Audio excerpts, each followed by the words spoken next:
Today we'll be listening to a speech that few know was ever written and actually exists. And that is due in no small part to the fact that this speech was never delivered publicly. It would have been delivered in 1969 by then President Richard Nixon if the Apollo 11 moon mission ended in disastrous consequences. This speech is called the Contingency Speech, or Nixon's Contingency Speech, often referred to as the Moon Disaster Speech, and was not written by Nixon. It was written by William Safire, who was his head speechwriter. And in, I believe it was 2020, there was a rendition done on the speech where a company was hired to do a deep fake of Richard Nixon reading the speech, and that's the video that we'll be watching today. This isn't actually Richard Nixon because he never delivered the speech. Let's watch the speech, and then we'll discuss afterwards. Fate has ordained that the men who went to the moon to explore in peace will stay on the moon to rest in peace. These brave men, Neil Armstrong and Edwin Aldrin, know that there is no hope for their recovery. But they also know that there is hope for mankind in their sacrifice. These two men are laying down their lives in mankind's most noble goal, to search for truth and understanding. They will be mourned by their families and friends. They will be mourned by their nation. They will be mourned by the people of the world. They will be mourned by a Mother Earth that dared send two of her sons into the unknown. In their exploration, they stirred the people of the world to feel as one. In their sacrifice, they bind more tightly the brotherhood of man. In ancient days, men looked at stars and saw their heroes in the constellations. In modern times, we do much the same, but our heroes are epic men of flesh and blood. Others will follow and surely find their way home. Man's search will not be denied. But these men were the first, and they will remain the foremost in our hearts. For every human being who looks up at the moon in the nights to come will know that there is some corner of another world that is forever mankind. I love that ending remark. Very profound, beautifully written, and very concise. The message is incredibly succinct, and it makes you wonder how many speeches like this are never given, and perhaps for good reason, because they are contingency efforts after all, acts of preparation for the events that hopefully we never have to face as a nation. Let's break down this speech sentence by sentence. I have the transcript pulled up here. It'll also be displayed on screen. Fate has ordained that the men who went to the moon to explore in peace will stay on the moon to rest in peace. This is an example of a rhetorical device called epiphora. Some call it epiphora. It's taking a phrase or a sequence of words, in this case, in peace, explore in peace, rest in peace, and appending that to the tail end of typically two clauses in a row. This is a method that people often call shape-shifting. That's a very nebulous term, shape-shifting, and it's the idea of taking the structure and the framework that is used in the first half of the sentence and then bringing it to the second half, typically in a new arrangement and modification of the words to produce new meaning.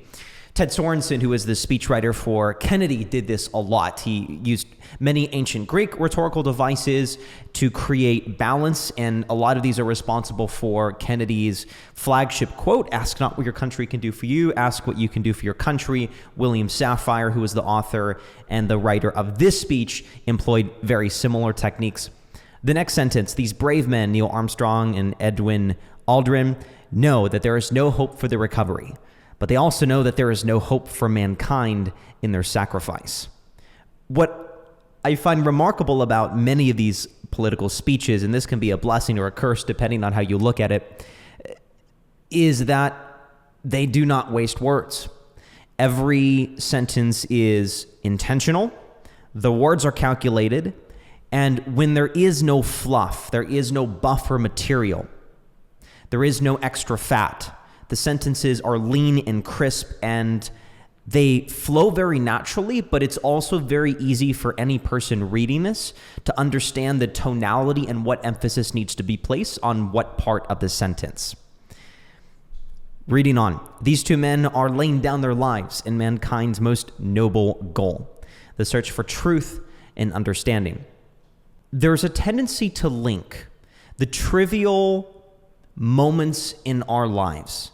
And when I say trivial, I don't mean in terms of the weight of perhaps what the initial undertaking wanted to accomplish, in this case, traveling to the moon.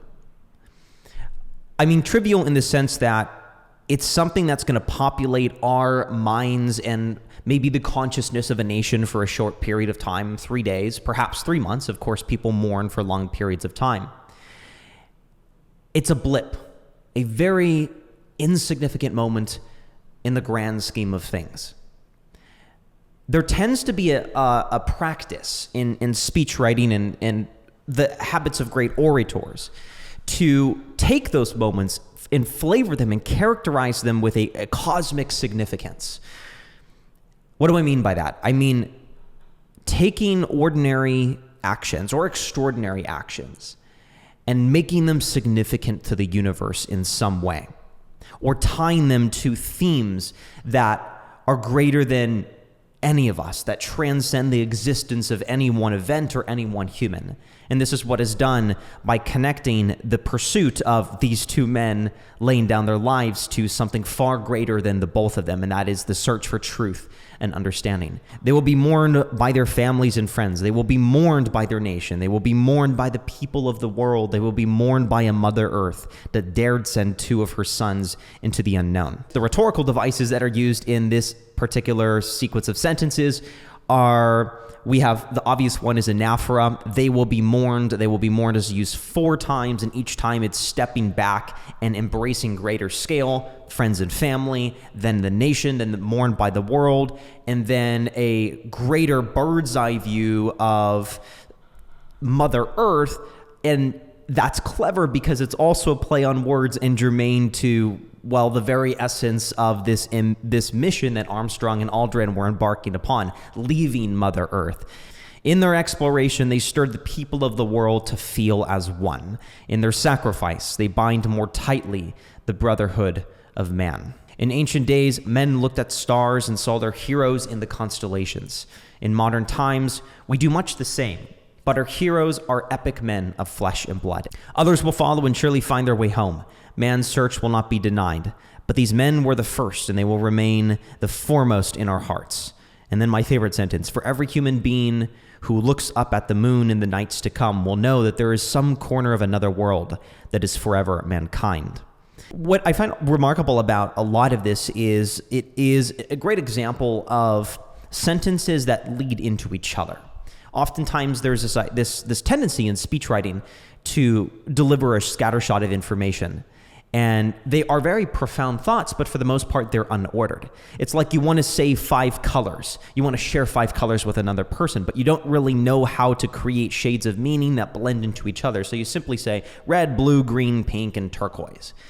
It tends to be unordered. What we find a lot here is that there's an idea that's introduced, and immediately it's followed by a sentence that builds off of that, the previous point made. For example, in ancient days, men looked at stars and saw their heroes in the constellations. Okay, that's setting the stage for how mankind used to view the night skies. And now, here's where it builds off of that idea. In modern times, so here's our contemporary view, we do much the same, but our heroes are epic men of flesh and blood. Epic men. Others will follow. So others is a reference to men, and surely find their way home. Man's search will not be denied. Find their way home is this process of yearning for this homestead. There's a search involved, and that's why man's search will not be denied. Again, there are these subtle undertones that are the springboard, the launch pad for the next sentence, and it creates this flow that feels very coherent and succinct. I'm going to end the analysis there. I hope you found some insight in what we discussed, and thanks for watching.